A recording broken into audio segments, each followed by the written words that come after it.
All right, hey everybody. I'd like to introduce William Houry. He's the VP of Sales at Versasec, and is going to be talking about workforce FIDO2 orchestration, lessons learned from millions of issued credentials. Take it away, William. Thank you.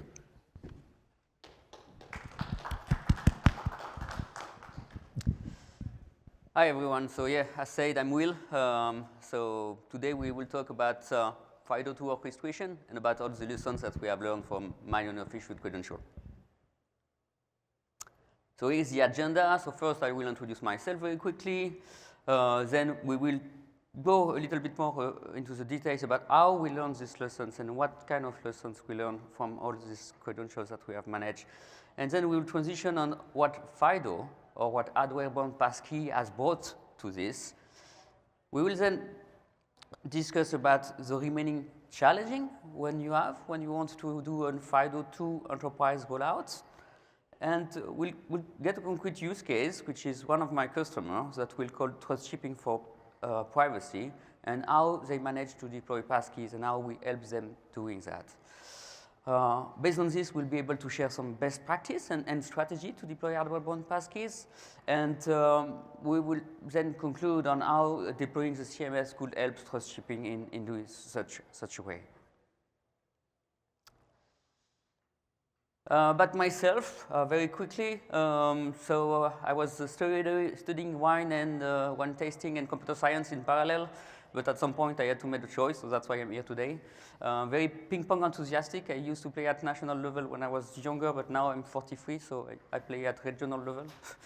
Coming from Provence, in the south of France, I have a son with special needs, who is my #1 priority, of course. And when I'm not working, when I'm not doing ping-pong, and when I'm not taking care of my son, and when I'm not drinking wine, or actually, I do drink wine while I do home automation in the same time. And here is me in Paris for the Olympics this summer. It was an amazing experience. OK, let's go a little bit more into the details. So lesson learned from the past. Versasec is a company which is there since 2007. So we have been there for a couple of times, and we have always been helping enterprise to manage PKI devices such as smart card or other devices. So we have a huge return of experience on that. We have more than 500 customers in more than 61 countries in pretty much all the verticals, coming from government, technology, finance, services, utilities, healthcare, and so on.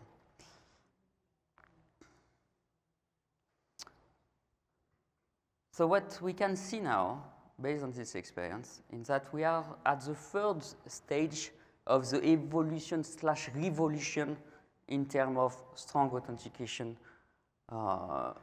for enterprise rollout. We clearly see the adoption coming into FIDO2, and especially into hardware-bound passkeys. So if I look back a little bit, I will kind of split this in 3 phases. The first phase was around 2000, when we start seeing the adoption of smart cards, or regular smart cards, that will use middleware using PKCS11 and CSP, so custom middleware, to enable some PKI use cases, mainly for PC, mainly for logon. Again, it was something pretty custom. It was not an easy thing to do at the time to deploy smart card and deploy PKI. You had a lot of manual things, a lot of PS to sell if you wanted to do that. So in a way, it was not something for everyone. It was more something for large government entities or finance, like we had some big finance customers that were deploying this, but not super easy. And we have seen a second phase that helped a lot around 2010 with the apparition of new standards such as Microsoft Mini Driver of PIV that simplifies the whole thing, that simplifies the integration with application, and as a result, the deployment of such credential, because it was fully standardized, fully integrated in Microsoft environment, and allowing more use cases also, not only authentication, but email, VPN, encryption, and so on. And now, as I said, we are at the third stage, and we really see a strong adoption accelerating quickly, actually even quicker than expected, to passkey, and especially hardware-bound passkeys, that slim down the use case to only the authentication, but of course with lower complexity, because no PKI, and working out of the box for all the platform. Important point to point out here is that for all this strong authentication, it's always based on hardware-protected asymmetric keys encryption. It's always the same cryptography behind. So let's have a look about what FIDO or hardware-bound passkey has wrote. I mean, you guys here, I mean, we are speaking about FIDO for 3 days, so you know that obviously.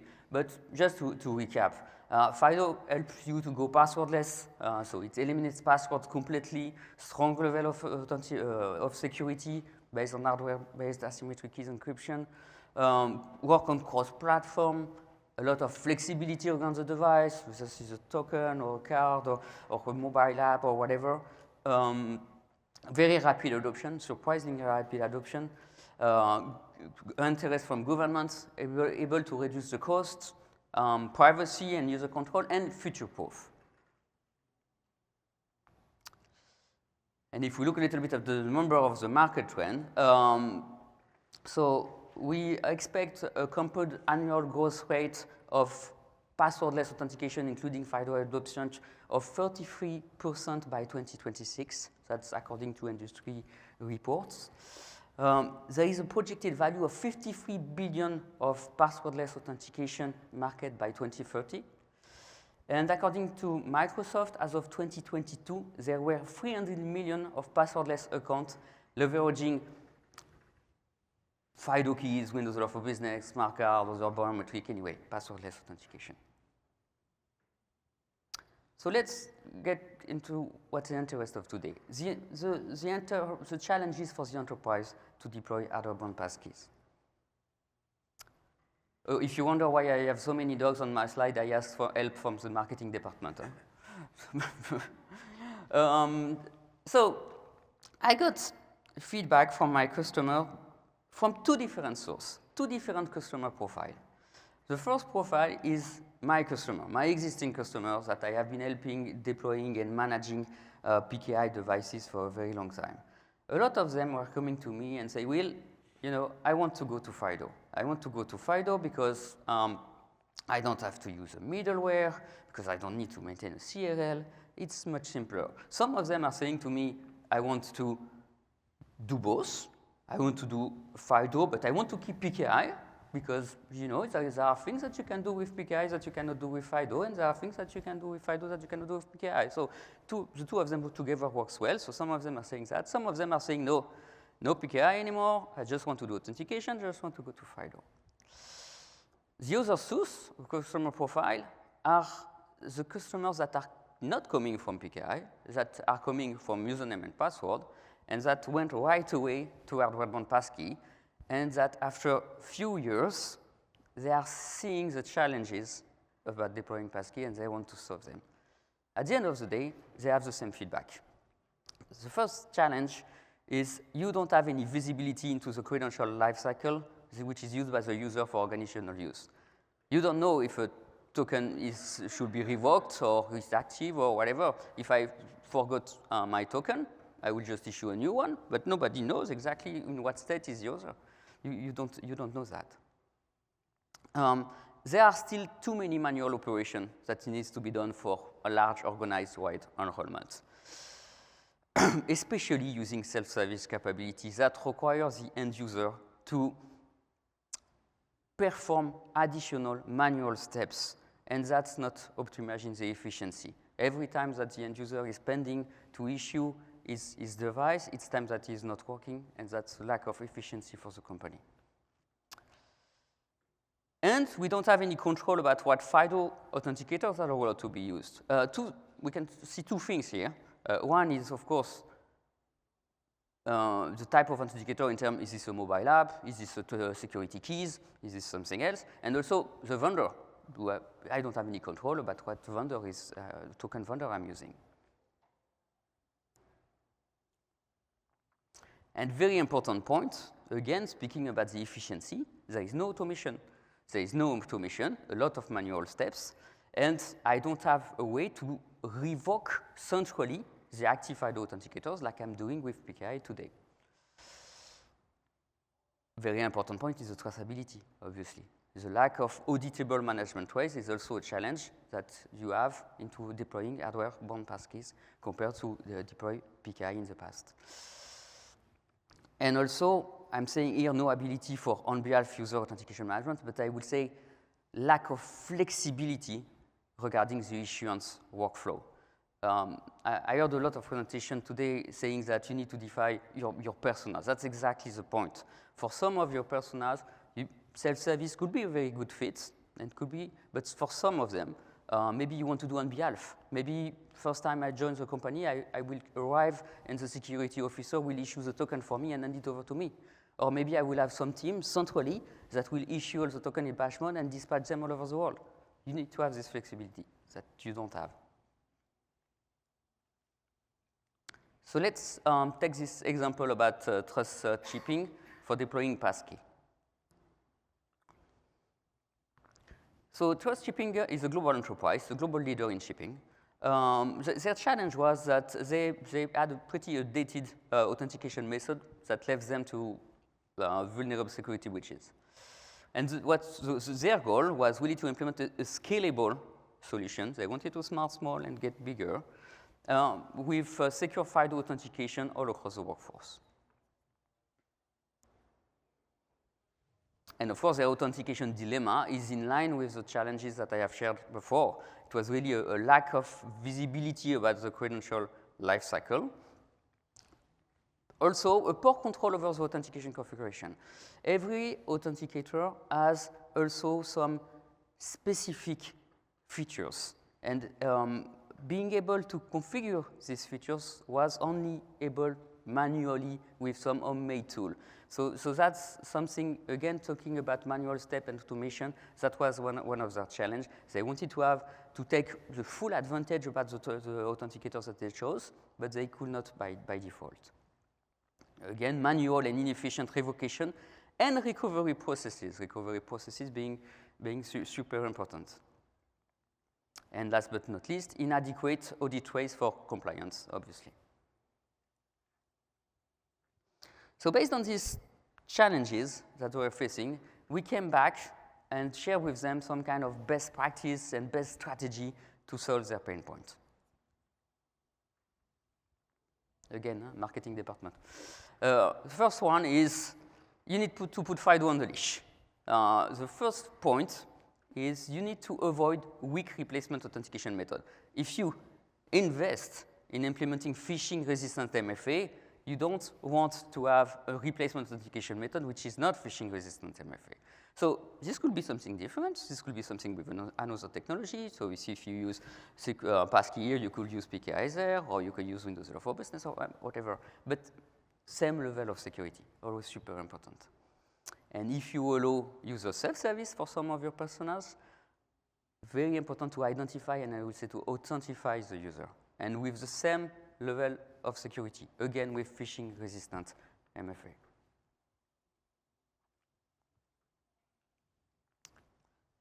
Need to take into account all the type of attacks. We always think about phishing, and we always think about someone is going to steal my identity and use my identity without my consent. But what about denial of service? You need to make sure that your authenticator cannot be resetted in an easy way by remote attack or by local attack. And also you need to make sure that it's not coming from inside. Because if, for example, you give a token to your employee and your employee resets the token to sell it on eBay, that's kind of a denial of service also. And you don't want that to happen, obviously. And you need to make sure that only approved authenticators can be used in this context. When I speak about authenticator, as I said earlier, I'm speaking both about the type of authenticator and also the vendors. If I decide one vendor as a company, it's not so that my end user can buy something on the internet and use it, right? That's not the point.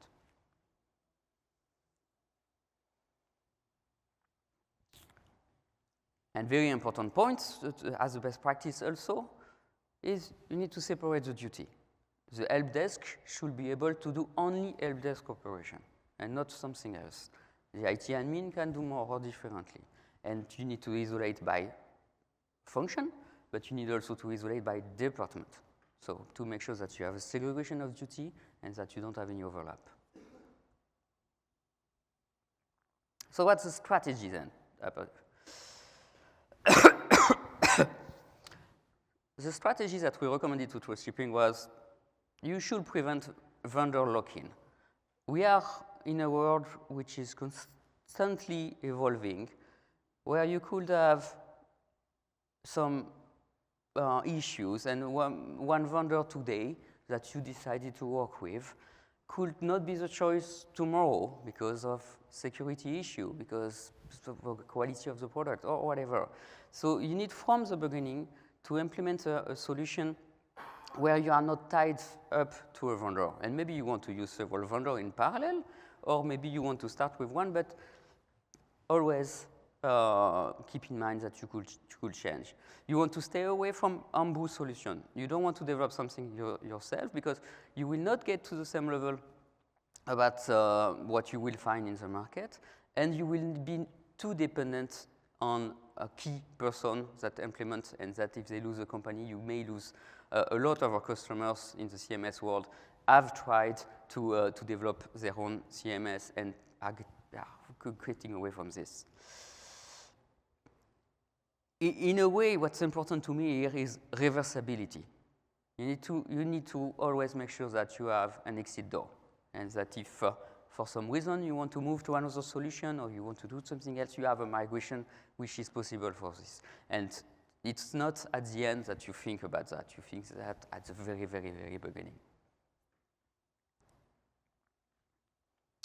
The best strategy is, of course, to emphasize automation and integration. So automation to remove all the manual steps, to make sure that your workforce is only focusing on their job and that they don't lose any time for operations. And the only way to be able to emphasize automation is to have a full integration with the customer's ecosystem.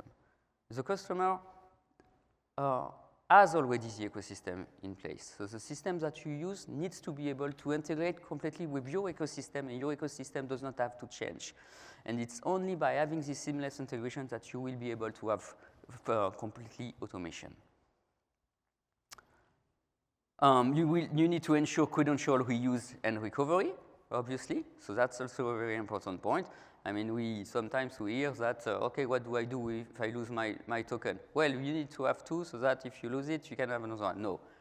You can have workflows in place so that you have only one token, and you will have some backup method, you will have some recovery, and with the same level of security, this is also manageable, according to your policy, according to what you want to achieve, according to what you have today. But that's what you should achieve. And you need to maintain audit trace for compliance, which is very important in the zero trust world.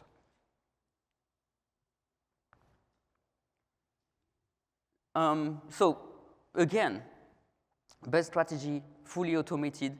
Batch issuance. Batch issuance is something very important also, that potentially on the customer that has already deployed the users, where the users are already onboarded, you want to be able to issue authenticators in batch mode and then dispatch them, again, to optimize the efficiencies. Self-service is a very good practice to some extent, but you want this to be fully orchestrated, obviously. You want also, as I said at the beginning, scalability. Scalability is important. Don't start big, start small.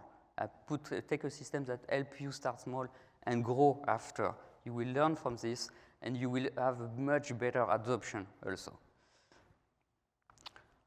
And as I have said, you need to choose components that leverage the existing infrastructures and that align with your company needs. So why we said to trust shipping that they need to deploy a CMS? What we managed to achieve with them is, of course, to give them the full visibility on the life cycle, full configuration about the authenticator that they choose. We were able to work with the authenticator vendors to have a full support about all their features so that trusted shipping could benefit from this without having to do manual operation with third-party tools. Fully automatic revocation and recovery process according to their policy and the strategies that they had. And fully compliant to the industry regulation. They had user-friendly pin changes. They were able to centrally manage from their main office all the office all over the world, so full centralized management. The IT help desk had some clear established best practice, and the customers of trust shipping were aware that they were compliant with the certification. And of course, to me, the most important, my customer was very happy.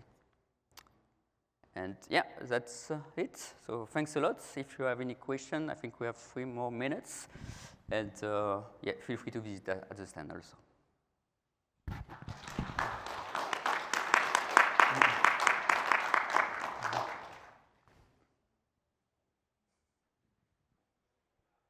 Hi, I had a question about your point about easy PIN code changes. Yeah.